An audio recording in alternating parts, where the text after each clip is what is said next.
आदाब, अभिनंदन, आभार।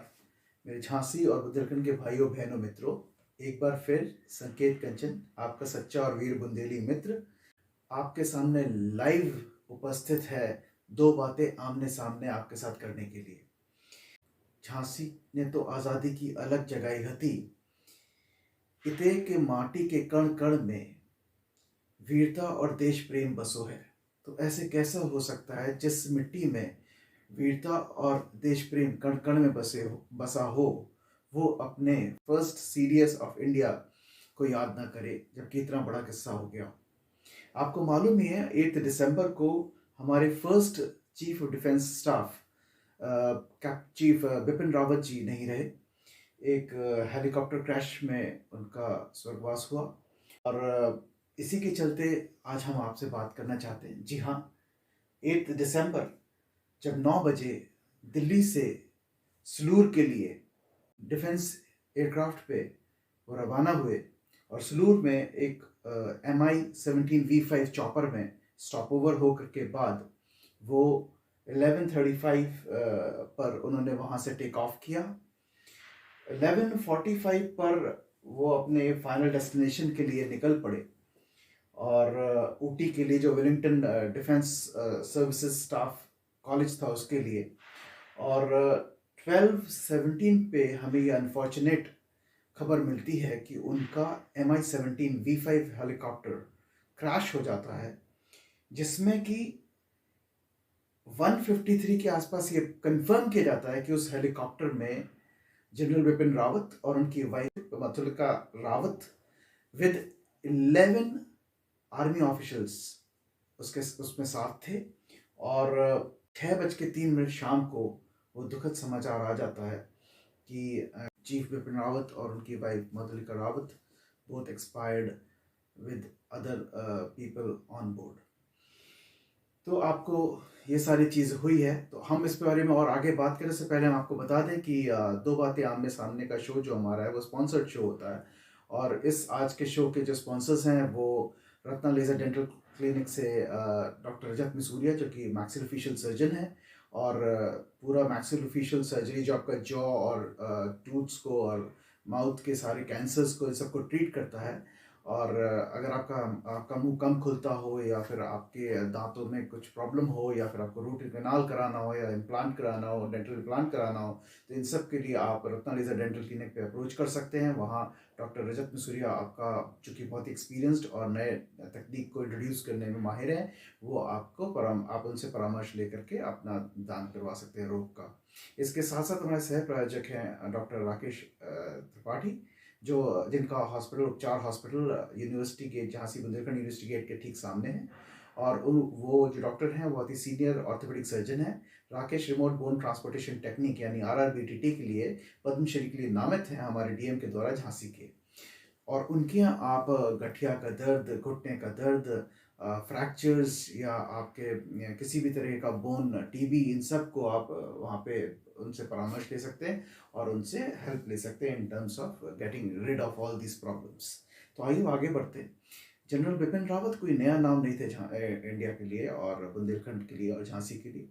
वो हमारे first chief of defence staff हुए हैं। अभी CDS की पोजीशन क्या है? CDS की पोजीशन साहब, ये अभी इस पे काफ़ी पहले ये थी। इंडिया इंडिपेंडेंस होने से पहले भी ये पोजीशन हुआ करती थी एक तरीके की।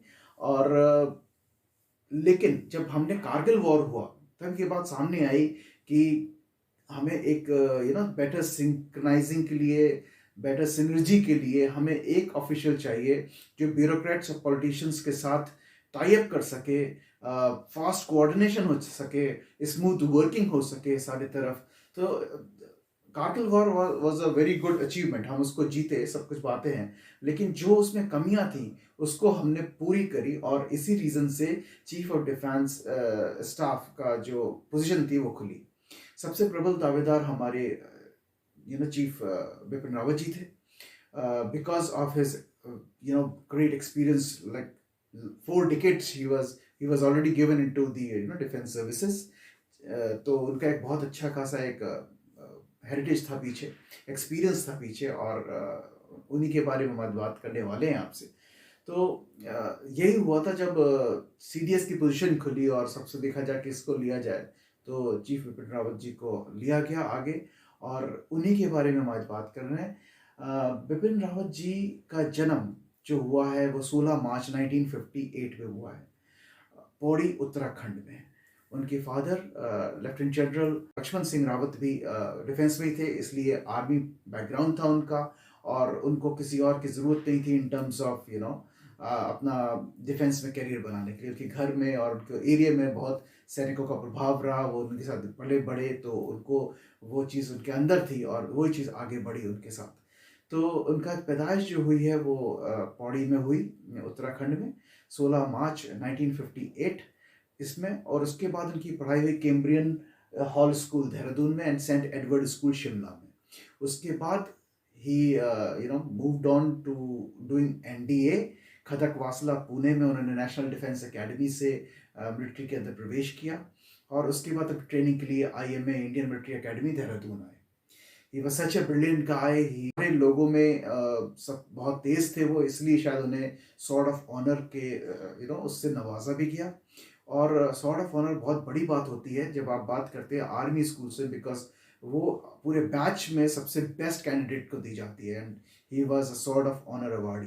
तो नो डाउट वो शुरू से बहुत ही जैसे कहते हैं ना, शौर्यमान, एक बहुत ही हाई स्पिरिटेड, और जिसे कहते हैं ब्रेवरी के लिए जाने गए एक ऑफिशियल रहे हैं, और इसी वजह से उनका ये बहुत अच्छा चला।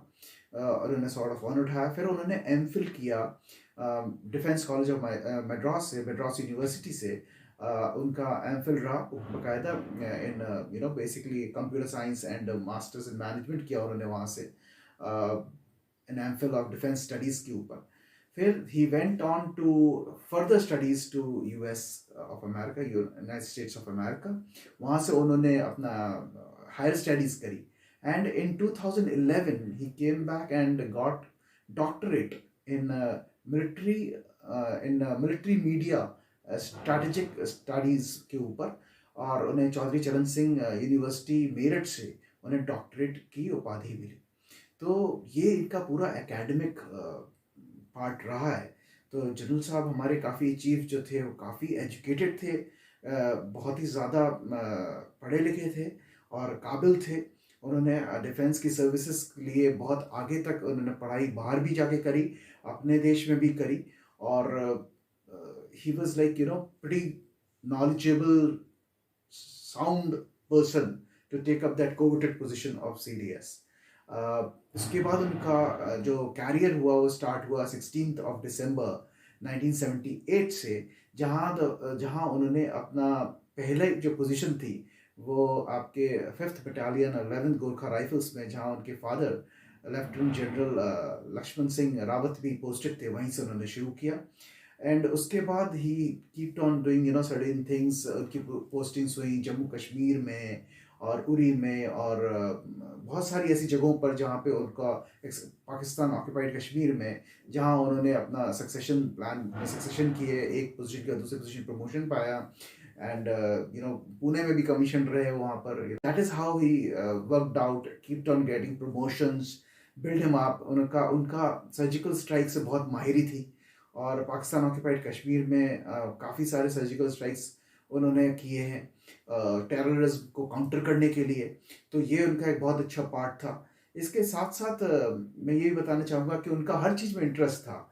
शुरू से ही वो आर्मी ऑफिशियल्स को साथ लेके चलते थे, बहुत हंसमुख नेचर के थे जो वहाँ के लोग बताते, और आर्मी के लिए बहुत ज़्यादा करने वाले होते थे वो, मतलब हर चीज़ में कुछ नया ढूंढना, ये सब चीज़ें उनकी खासियत हुआ करती थी।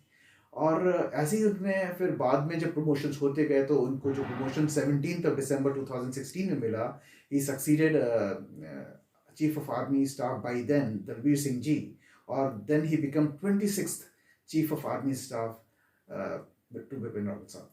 तो हमारे बिपिन रावत जी जो हैं फिर 26th chief of army staff बने, और इसके चलते उन्होंने कई सारी चीज़ें करी, कई सारे चीज़ों में पार्टिसिपेट किया, और इसके अलावा काफ़ी सारे टेरर स्ट्राइक्स पर भी।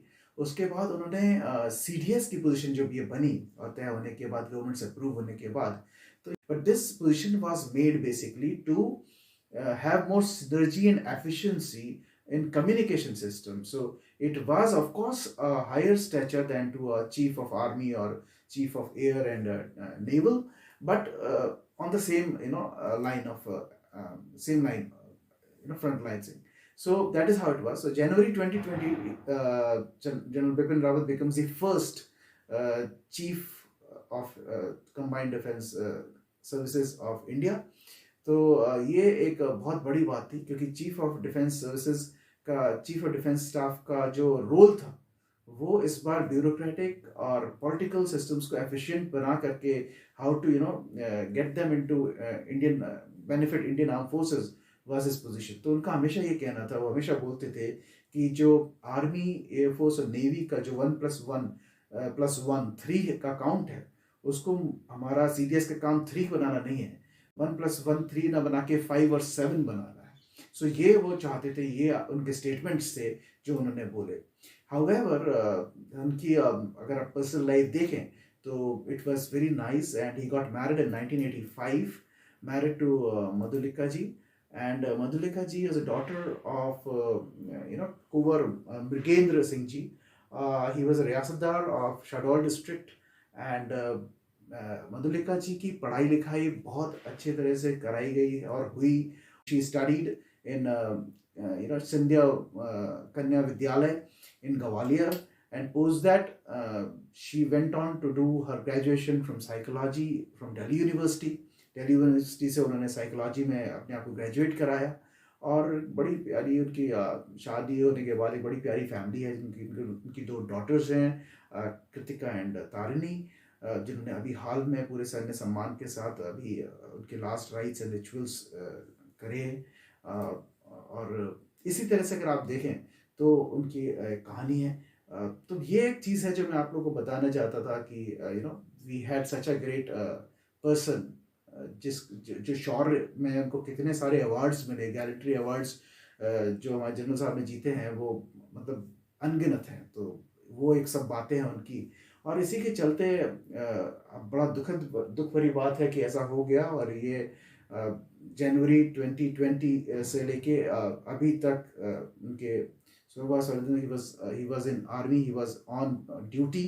और जैसे कि जनरल साहब को हमेशा पसंद रहा है वर्दी में रहना, वो वर्दी में थे जब वो आखिरी बार उड़ रहे थे. तो बड़ा अभिमान होता है जब ऐसे ऑफिसर्स हमारे इंडिया से आते हैं सामने और एक प्रेसिडेंट सेट करते हैं, एंड लोगों के लिए एक एग्जाम्पल छोड़ जाते हैं कि जिससे कि हम अटैच करते हैं. We become so proud of it in terms of understanding कि हमारे चीफ ऑफ डिफेंस सर्विसेज क्या रहे, वो भी first chief of defence services हैं. इतना बड़ा स्टैचर, इतनी बड़ी लीगेसी, इतना बड़ा एक्सपीरियंस. आप सोचिए 4 decades इन उन्होंने अपने ही just gave 4 decades, more than 40 years of his life serving motherland India, serving Indian Army. It is a long time. So that was the stature of this great person, Chief Bipin Rawat ji. तो बड़ा दुख है इस बात का कि आज वो हमारे बीच नहीं है, और पूरा बुंदेलखंड और झांसी नम आँखों से उनको श्रद्धांजलि अर्पित करता है. और हम यही चाहेंगे कि जो नेक्स्ट person आए, he should be of the equal stature and should have that type of a personality to put the foot in the boots of Chief Bipin Rawat, the first CDS of India. तो इसके ये एक बहुत बड़ी जिम्मेदारी है, और because उनका जैसा पर्सनैलिटी होना जो बात करे कि इंडियन आर्मी और इंडियन एयरफोर्स, इंडियन नेवी को मिला के हम 3 नहीं बल्कि हम 5 और 7 बनाना चाहते हैं, ये हमारा सीडीएस का काम है. वो उस लॉजिक पे काम करना, उस बेसिस पे काम करना will set any person apart. That is what. जब वर्दी पहनते हैं तो हमारे देश में चाहे कोई भी रिलीजन हो, वो इंडियन आर्मी का पार्ट कहलाता है. और इंडियन आर्मी, यही हमेशा बिपिन रावत जी का कहना था कि हमारी वर्दी हमें सारे रिलीजन्स के ऊपर ले जाती है, हमें एज ए इंडियन सोचने मजबूर कर देती है. And we become proud to say that we are Indians and belong to an Indian army. और इसलिए वो जो चीज़ उनके दिमाग में थी या जो उनके जहन में थी, वो आज एक बेंचमार्क बन गया है. और जो कोई भी आएगा वो उसके लिए बहुत बड़ी जिम्मेदारी होगी सीडीएस पोजीशन पे कि उनकी लेगेसी को कैसे आगे ले जाएं, कैसे जो उनके सपने थे उनको नई आर्मी तैयार करने के, नई तकनीकें लाने के, उन सब चीज़ों को पूरा करे। तो मेरे ख्याल से ये बहुत बड़ा सवाल रहेगा। अनआंसर्ड चीज़ें हैं, हमें बस उनकी यादें रह गई हैं, हम उन्हें आज भी याद करेंगे और पूरा बुंदेलखंड, झांसी, पूरा देश उन्हें याद करेगा एक उनके बहुत अच्छे करियर के लिए, एक बहुत अच्छे इंडिया को जो उन्होंने अपना समय दिया है उसके लिए। और हम यही चाहेंगे कि हम पूरा झांसी बुंदेलखंड उनकी आत्मा की शांति के लिए प्रार्थना करें और उनके घर वालों को शक्ति प्रदान करने की भगवान से प्रार्थना करें। Thank you so very much and have a wonderful evening. Thank you.